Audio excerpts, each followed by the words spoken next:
Hello everyone, I hope you all are doing good. Welcome to Module 8 Motivation, Crisis, and First Aid for Mental Health. Now we are commencing lecture 1 of this module. Before we get started, I would like to introduce myself. I am Akanksha Avasthi, a mental health professional and RCA registered clinical psychologist. I have been working here at IIT Kanpur for past several years. So today's lecture is about motivational enhancement training. Today's agenda is to understand intrinsic and extrinsic motivation, tools to increase motivation in academic and personal settings, techniques for overcoming procrastination, the role of goal setting in motivation, utilizing positive reinforcement to boost motivation, identifying personal values and aligning goals, the impact of mindfulness on motivation and focus. So, we have divided the whole PPT into 4 sections. The first section is about foundations of motivation. In this section, we will talk about the science of motivation, how intrinsic and extrinsic motivations motivate us, and identifying personal values and aligning goals. The second section is all about strategies, how to build and sustain motivation. The third section is about managing barriers to motivation. And the fourth one is about integration and application part. So first I will start with the motivational enhancement training, which is commonly known as motivational enhancement therapy as well. So it is given by Miller and Rolnick, and this therapy is actually taking the principles from motivational psychology and motivational interviewing. So basically, this therapy or training is used in the addiction settings previously. Now it is applicable to all other settings as well. MET is a powerful tool in helping a person analyze their problematic behavior. As the session progresses, the individual becomes capable enough to initiate the process of change by himself. MET is phenomenal in helping people who need to be more motivated to make a change. So these are the stages of MET. First of all, I want to tell you what motivation is. We often think that motivation is a trait which everyone have, or I am missing the motivation and someone is very high on the motivation.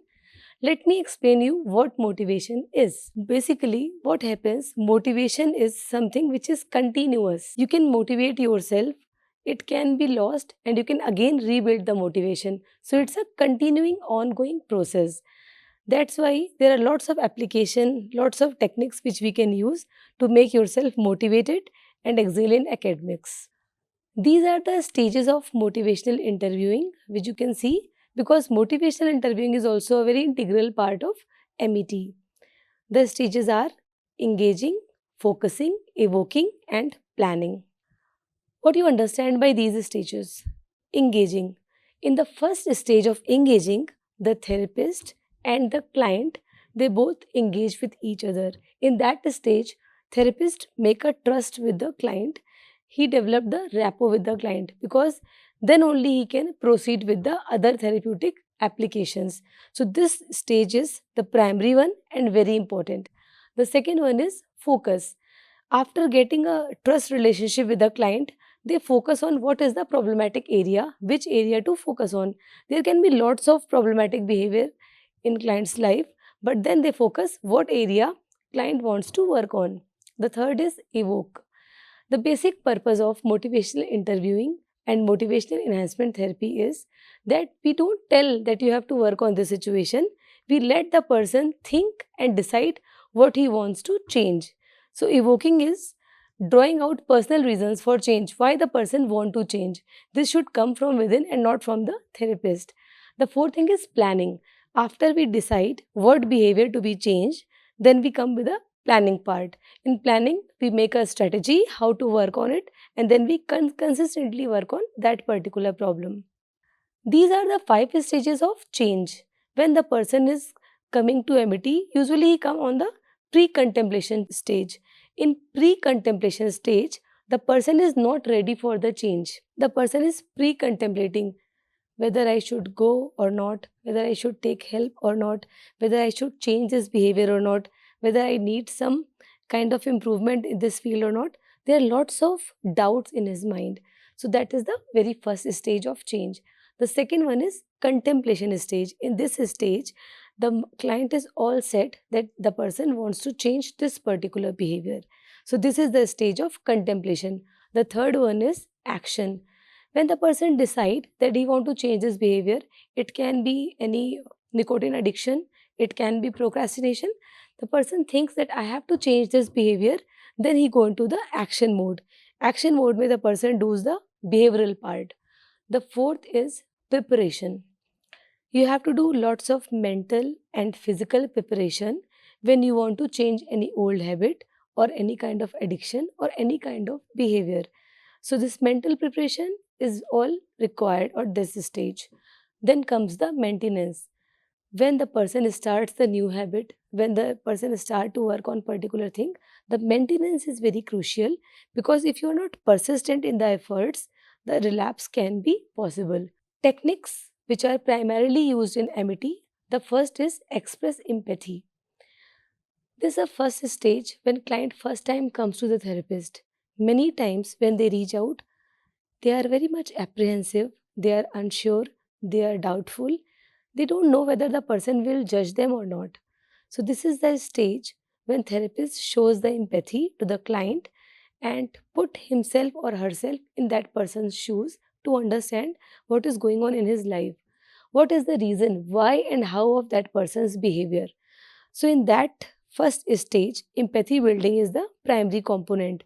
They also tell the client how to develop empathy so that the client can also understand how others are behaving in his life and how others are getting affected by his actions, by his behaviorism. So it is showing empathy towards the client, and also it is the empathy development on the part of client as well. The second stage is develop discrepancy. Now, this stage is crucial because at this point, the person shifts from pre contemplation to contemplation. So, what happens? Therapists generally ask about that person, how his life is going on. After asking the general questions, after making a therapeutic alliance, we ask what kind of person you are, what are your life goals, what you are thinking to do in future. When this happens, then therapist shows the mirror to the client. This is his ideal self and this is his real self. So the gap between the real and ideal self is basically the discrepancy. Very gently, therapist shows the person this discrepancy so that he can also rule it out. Okay, so you think you are punctual, but many times you are missing classes. What's your opinion about that? They give their own excuses, but somehow it's the starting point of the development of insight. Avoid argument. Avoiding argument is very important because usually when they come to the therapy, they think that therapy must be a safe place where no one will judge them. They can speak, they can pour their heart out without any judgment. So, whenever they start telling about their problems in life, whatever bad habits they are having, what kind of maladaptive coping pattern they are following, then we never argue with them and we never confront them also. Because if you confront them, if you do the argument, there are chances that the patient or the client will never tell you what is going on in his life because you are judging the client. The fourth stage is roll with resistance. Despite knowing the gap, the discrepancy, despite having a very non judgmental approach from the therapist, usually clients roll with resistance. Sometimes they come up with the agreement, they want to work on their problem, but sometimes what happens? They just set back. They don't want to work on it, and it's okay. The therapist has to be very patient at this stage because if the client is not coming up and he is not mentally or physically ready, cognitively ready for the action plan, just be patient, give some more time to that person and keep repeating the same process, empathy building, mirroring, and then come back to the next stage. The next stage is support self efficacy. The method shows the client that change is possible. Sometimes they are having a sense of helplessness, hopelessness, that nothing can change their life. Things will remain same because whatever they have done in the past never worked, or sometimes they have faced criticism, sometimes they got failures. So there are high chances that they don't want to again work on the same problem. They don't want to open up with the problem. They are not motivated enough to work on the new habits or new changes. What happens there? The therapist's role is to inculcate self confidence in the client's life so that they can think the changes can be made and they can do it by their own efforts. This is a small summary chart for whatever principles and techniques I have told you. I'm giving you this example, expressive empathy. The therapist is telling, it sounds like you are really frustrated and tired of being stuck. Do you want to elaborate a bit more about it? It shows that the therapist is trying to understand what is going on in client's life. The second thing is developing discrepancy. You said school is important to you, but missing classes is pulling you away from that. What do you think about this? The third is avoiding argumentation.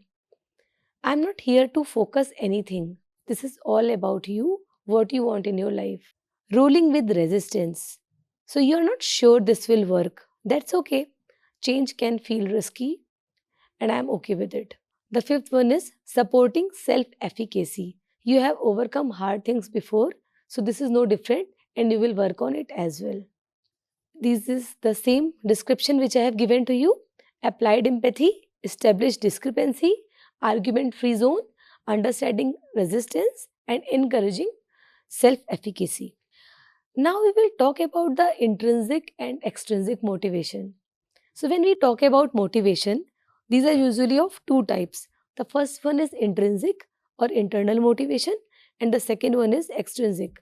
The basic difference between intrinsic and extrinsic motivation is that intrinsic motivation comes from within. Person himself or herself is motivated to that particular task. There is no external motive behind that.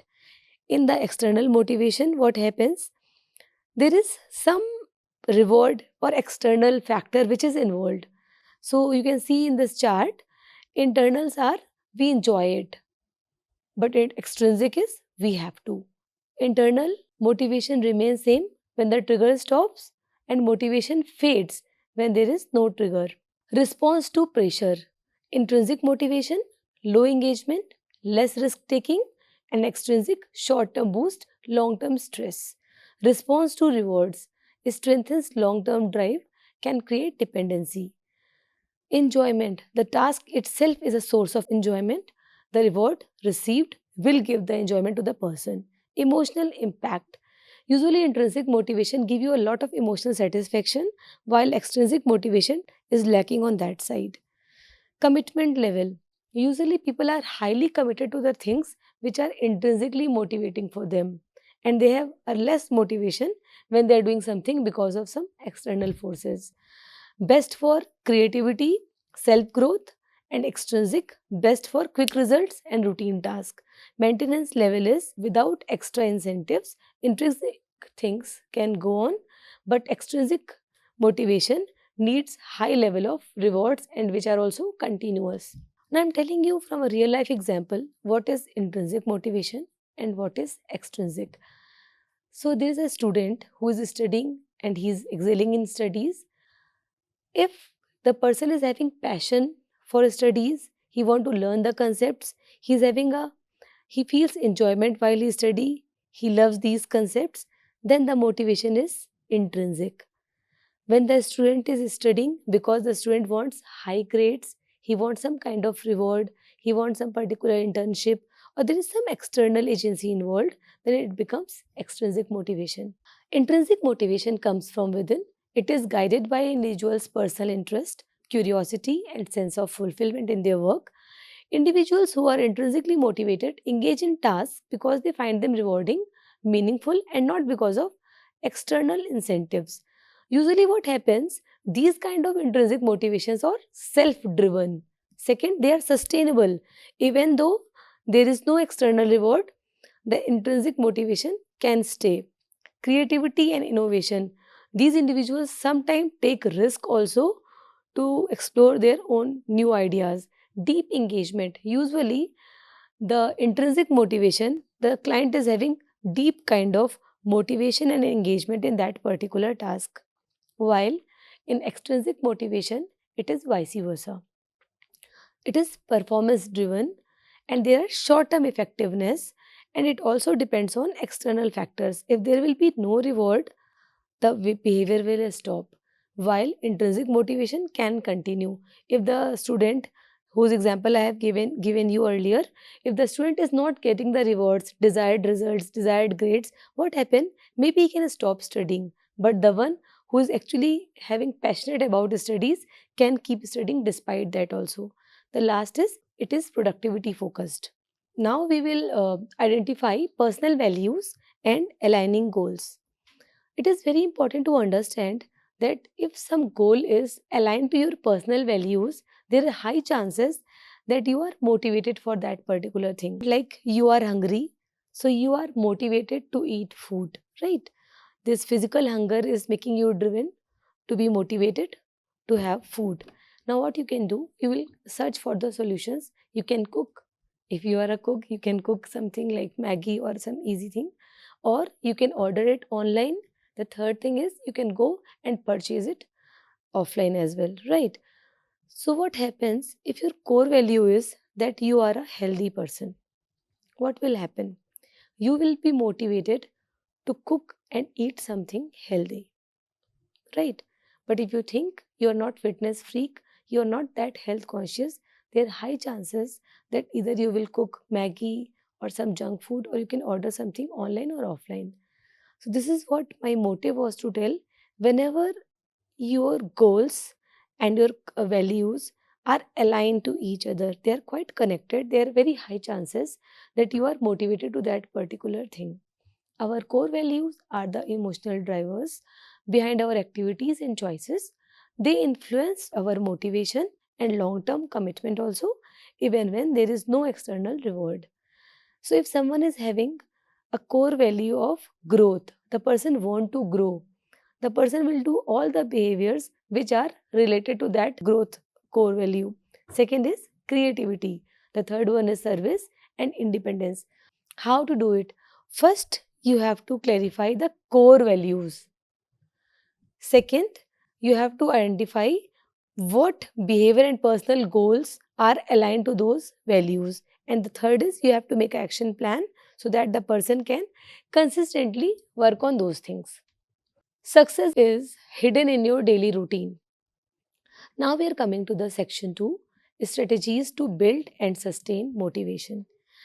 So we all have faced this problem that we are motivated enough, but what happens, despite being motivated, we start our work with a very high energy, but what happened?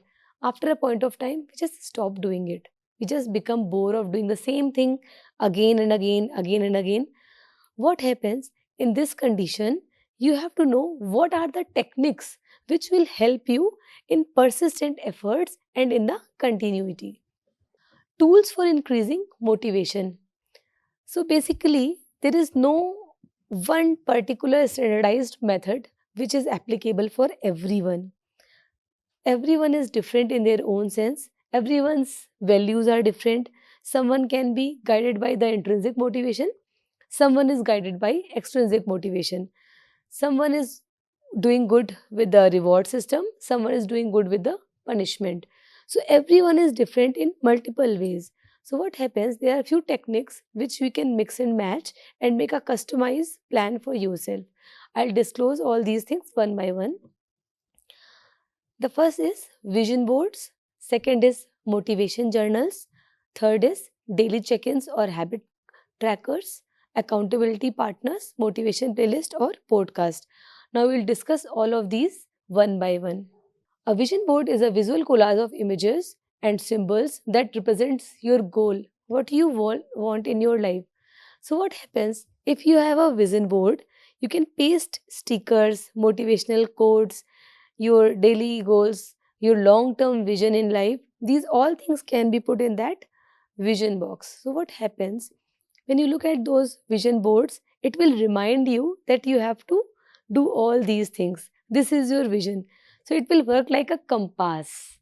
So you know that you have to do this thing. So all the behaviors will be guided by that particular vision. So there are high chances that you won't get distracted because your vision is quite clear to you. You can put it near to your bed, near your study table, or anywhere where you stay and where you can see it easily. It should not be in a hidden place. The second is motivational journal. Motivation journals are actually those journals in which you tell what you are doing in life, what you have already done, what are your goals, what successes you have planned. All things related to your motivational story should be there. It should be free expressive writing, just having the motivation thing in your mind. There are multiple things you can keep there, whatever you have done in the past which motivated you. What is the present thing which is motivating you to do this thing? What is your guiding force? All these things should be here. Daily check-ins or habit trackers. So there are chances that even though you have made a vision board, even though you are having all the things in your mind, in your journals, but what happens? We lack doing these things in our day-to-day practice. We do the procrastination. There are things which we have to do on a daily basis. There are things which we have to do on the weekly basis, monthly basis, but sometimes we are lacking on that. And this is our obstacles towards the motivating behavior. What you can do for that? We can have habit trackers. It can be online also, or it can be offline. Both ways you can work by the habit trackers. These tools help build consistency and break big goals into small trackable actions. A habit tracker helps visually track your behavior over time and reinforces your progress even on hard days also. Now, accountability partners, that is very important. You have your friends in college, you have your mom at home, you have someone who is guiding you, your teacher, your therapist. So, there should be some accountability partners. If you have some accountability partners, there are high chances that you are accountable to that person and not only to yourself. The accountability should not be controlled, it should be mutually decided. Like you can tell your mom, I have decided to study daily and I'll wake up at 4 a.m. and I'll study. Can you please help me with this? Can you check me if I have not waken up till 4:30 a.m.? So what she'll do, despite having your alarm set in your clock or phone, she'll also keep an eye on you and she'll tell you, oh, you have to wake up and you have to study. This is what accountability is. You can also tell your friend, ki we both can study together. I have made this plan that I'll not spend too much time on internet, and please, if I'm doing it, you can stop me. So if you make accountability partners, it is more helpful for you because then you are accountable to that person also. If you are working on a thesis and if you are working and you are stuck, you can make accountability partner your TAs or your supervisor. So you can share a Google Sheet with that person telling what are your daily goals and remarks, whether you have done it or not, whether you have done it partially, whether you are planning to do it again, whether you have not started it yet. So all remarks should be there and that sheet should be shared with the supervisor or your teacher. In that way, the person is also tracking your progress and also you are accountable to that person. Motivation, playlist or podcast.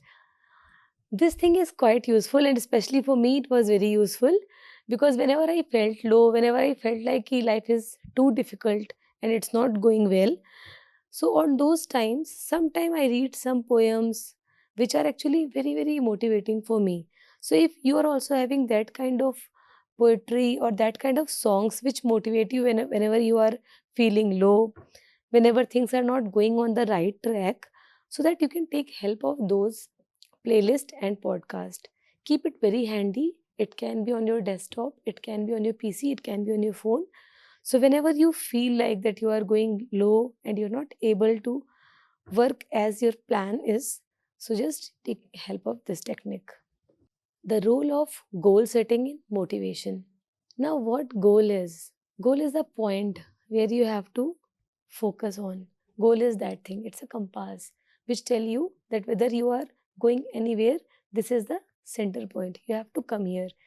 If you have a very strong goal in your mind and you are having it very clearly, all your activities, all your behavior, all your thinking, all your emotions become aligned to that particular goal. For example, a sports person who wants to get a gold medal, what happens?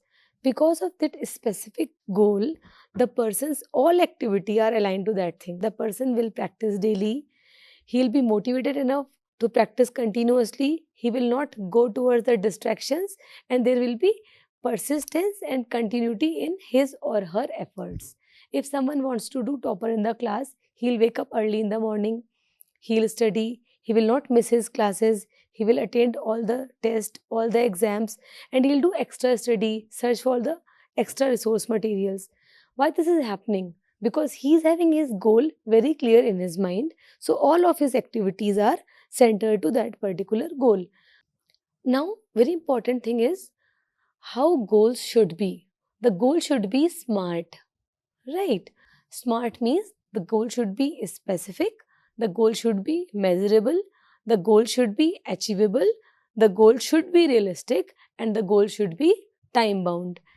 So sometimes we make goals, but our goals are not very clear goals. They are very much vague. So these kind of vague goals let us to the confusion and not to the creation or not kind of any activity. So we have to make our goals very, very smart goals. The person who is telling ki I want to work on my fitness, I want to work on my health. So this goal is quite vague. Rather, if a person is making a goal ki I will daily walk, I will daily brisk walk for 15 minutes for next 15 to 20 days. Now what is happening? In this particular goal, you can see that the goal is measurable, the goal is realistic, and it is achievable. So this is a smart goal. Some student is telling to us, I want to excel in studies. I want to be very good in studies. Do you think this is a very clear goal? No. It's example of vague goal. If you want to excel in studies, the goal should be very clear. By exams, I will get this much grades. By this month, I will finish this part of the syllabus. I'll study daily for this many hours. I will do this thing. I'll take this person's help. So when you are attaching all these things and making it smart goal, then there are very high chances that you will fulfill that goal also. There are two kinds of goal. One is short term and the other one is long term. So short term goals and long term goals both are very important. It's not like short term goals are not important and long term goals are very important. The point is short term goals are giving you wins so that you will be getting the high and motivation to be persistent, and long terms give you the vision where you actually want to go. So there should be a balance between short term and long term goals. Now we are talking about the positive reinforcement. What is positive reinforcement? So I'll tell you in a very simple terms what positive reinforcement is. Like a kid, whenever he is coming back to school, he is putting his shoes into the shoe rack.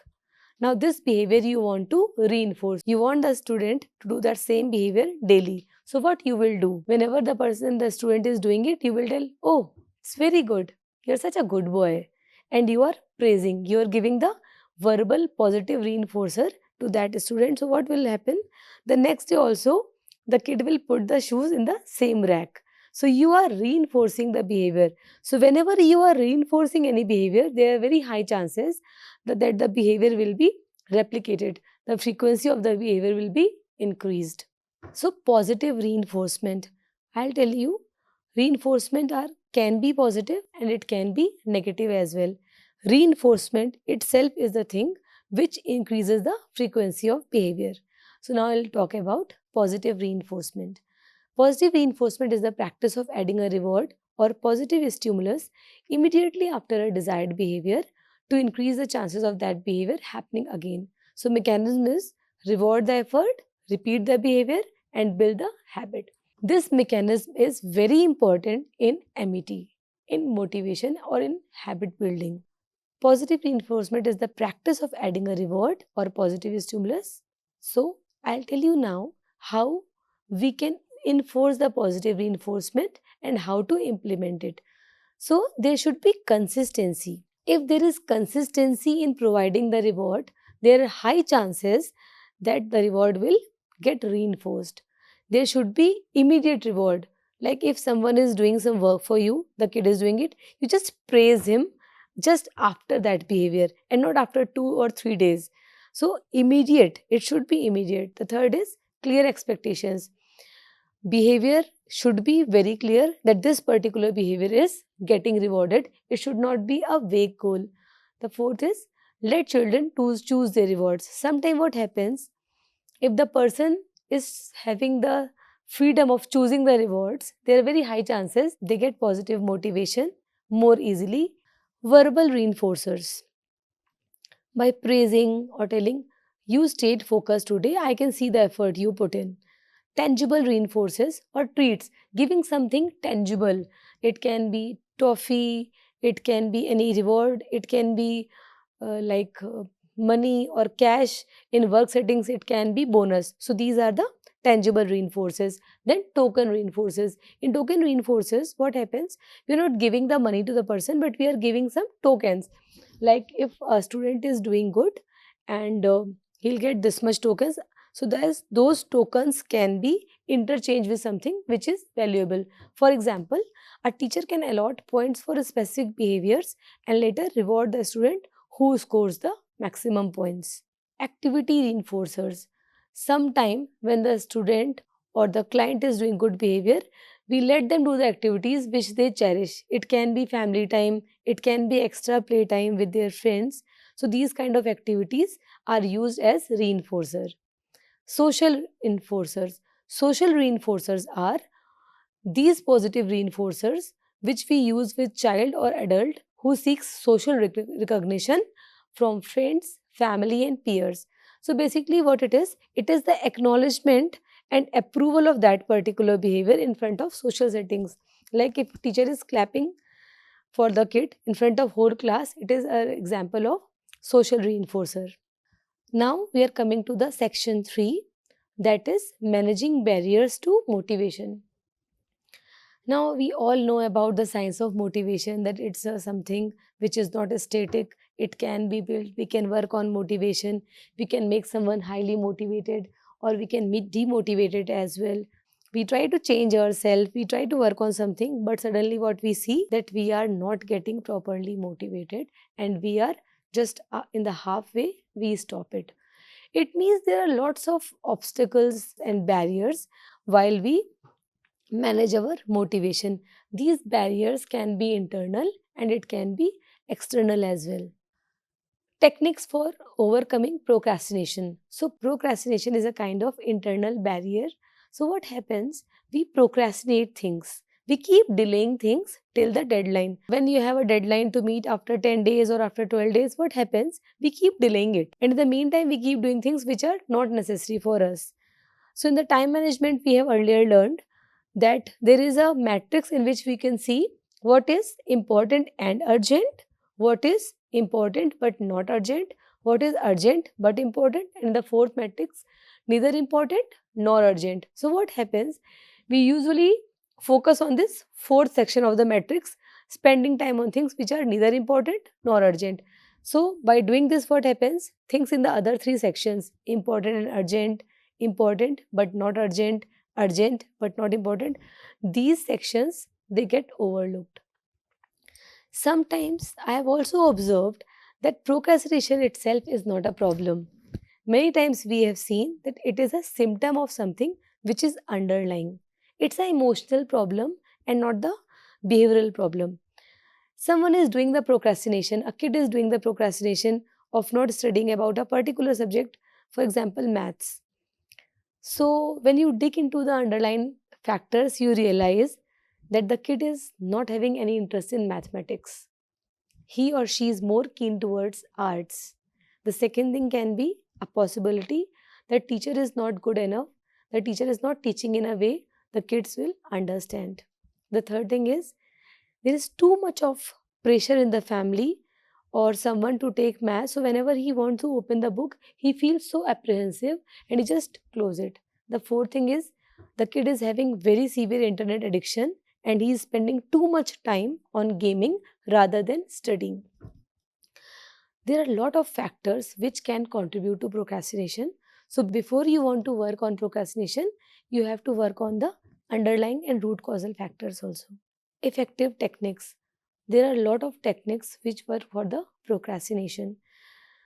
The one is the 5-minute rule. You just start doing the work by telling, yeah, I'll do it for 5 minutes only. So what happens? You just go into the action mode from the thinker mode. When you start doing that work, then you feel like finishing it. The very famous Zeigarnik effect works here. You want to finish the gestalt. You want to finish the work because when you are not doing it, it is somehow staying in your mind. You know that you have to finish it. So there are high chances that if you start something for 5 minutes, you will continue and finish that work. So this is 5-minute technique. The second technique is time blocking. Pomodoro technique is very effective technique in which you study for 25 minutes and then you take a constructive break for 5 minutes. What I mean by fruitful or constructive break, while you are taking the break, you are not doing something which is interfering with your previous learning. For example, if you are studying, in the 5 minutes, what you can do? You can go to washroom, you can splash water on your face, you can just have a walk in your room, you can just drink a glass of water or juice, you can simply lie down on your bed, closing your eyes. You can do any kind of relaxation or breathing technique. So, those 5 minutes you have to spend in a very wise manner. Again, you have to study for 25 minutes, and again, there will be a break of 5 minutes. You have to repeat the whole process for at least 4 to 5 times, and then you take a long break of 20 to 30 minutes. Fine. This is Pomodoro technique. The implementation technique is pre-plan your actions. Sometimes what happens, we are in a full mood to study. We are planning that today I'll finish this thing and we go into study mode. We start it and suddenly what happened? There is a notification on WhatsApp and you start looking at your phone. You take it in your hands. And then what happens? There is another notification from YouTube and you focus on it. And then time passes by and you are not doing your work and spending time on internet, and later on you go into a vicious cycle of guilty that you are not efficient enough to focus on your goals and study properly. So if you can make a pre-plan a list of distractions, that if I will feel distracted, I will do this particular activity, there are very high chances that you will not go into the maladaptive coping strategies. Now, temptation bundling. Sometimes what happens, that you can pair the boring thing with something which is very much enjoyable for you. You have to cut the grass in your garden or you have to do the editing work. So, what you can do, you can just listen to your favorite playlist while you are doing it. It will make the activity very, very enjoyable for you and you can do it combinedly. The impact of mindfulness on motivation and focus. So, what mindfulness is? Usually, what happens whenever we are doing something, we knowingly or unknowingly we go into the automated mode. We are thinking something and then we are talking to someone. We are listening to lecture, but we are thinking about what must be going on there or something else. So, what happens by doing this thing? It will lead to absent mindedness. It also deteriorate your level of attention and concentration. It also hampers your memory because you are not able to recall properly, something else is going on in your mind. So if you are present in the moment, it enhances your quality of life, your attention, your concentration, your motivation level, your emotional regulation. Multiple things will be enhanced and there will be qualitative difference. So, by being mindful means you have to involve all five sensory modality into that particular work which you are doing. So, basically, mindfulness is the practice of being present without judgment. When we train our attention, we gain more control over our focus, emotions, and motivation. So, what happens initially when you start practicing the mindfulness? What will happen? You're not able to track your mind. Sometimes you get distracted easily. You are focusing on your breathing, but your mind is thinking that this much work is pending. I have to cook food also. I have to go there. I have to meet this person. I have to do this next. So, this what next? What next? This tendency will come to your mind. You again have to come back to the distractions and again focus on that particular object, that particular task, or breathing, whatever you are doing mindfully. By involving mindfulness into any action, it will become a mindful action. For example, mindful eating. So, if you are eating food and you are doing it mindfully, what happen? You will involve all five senses into that particular action. So, when you are seeing food in your plate, you are seeing it. Your vision is involved. While you are touching the chapatis, you are touching the rice, your tactile sensibility is involved. While you are eating it, the olfactory as well as your taste buds are involved. While you are chewing it, you can also listening the sound, so that is also involved. So then it will become mindful eating. There are multiple mindfulness based techniques which we will discuss in the later slides. How mindfulness helps? It reduces the mental clutter, it improves self awareness, it strengthens concentration, and it also supports our emotional regulation. Basically, mindfulness is our brain's exercise. It is not something which we can take for granted, it's a skill which we all have to learn. Mindfulness is exercise for your mind to train how to work on your thinking, how not get affected by negative emotions and negative thinking, and how to be calm and present in that particular present moment. So mindfulness is very important technique which we all have to understand and which we also have to implement in our daily life. Common mindfulness exercises are box breathing, mindfulness walking, grounding techniques, or body scan. This box breathing technique is very common and it is highly efficient for students as well as anyone who is quite busy in his life. So, what we do in our box breathing technique, we inhale and we keep inhaling for the 4 seconds. So, for the first 4 seconds, you inhale and there is a mental counting in your mind and you focus on your breathing. You are inhaling via your nostrils. Then for the next 4 seconds, you are holding your breath.